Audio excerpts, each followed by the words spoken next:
এটাকে রক্ষা করতে গেলে আগামী দিনে ভবিষ্যতে রক্ষা করতে হাজার হাজার বছর আমাদেরকে বাঁচতে হবে। এই মাটিতে আমাদের জন্ম হয়েছে, এই মাটিতে কবর হয়েছে। আবার যারা আমরা জন্ম নেব তারা আবার মরবে, তারা আবার একই রকম কথাতে কেউ কবর হয়ে যাবে। ফলে আমাদের সম্পত্তিটা বজায় রাখতে গেলে আগামী দিন ছেলে মেয়ের ভবিষ্যৎকে সিকিউর করতে গেলে সিকিউরিটি দিতে গেলে আমাদেরকে পৃথিবীকে আমাদের বাংলায় আসতে দেওয়া যাবে না। বিজেপিকে বাংলায় আসতে দেওয়া যাবে না। বিজেপিকে আটকাতে হবে, বিজেপিকে রুখতে হবে। আর বিজেপি যদি রুখতে পারে একমাত্র মমতা বন্দ্যোপাধ্যায় রুখতে পারবে, অন্য কেউ রুখতে পারবে। ঠিক না ভুল বললাম বলুন? বিজেপিকে আটকাতে কে পারবে? মমতা সরকার পারবে?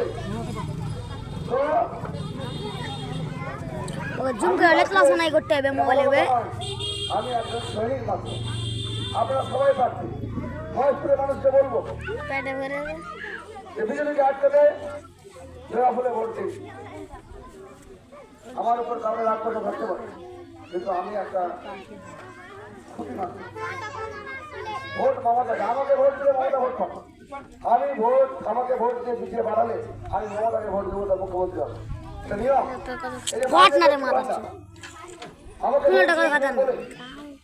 আমার মতো দুশো টাকা ছিল আর বিল পাস করে আপনাদের লক্ষ্মী ভান্ডার করেছি এবং টাকাও বাড়ানো হয়েছে।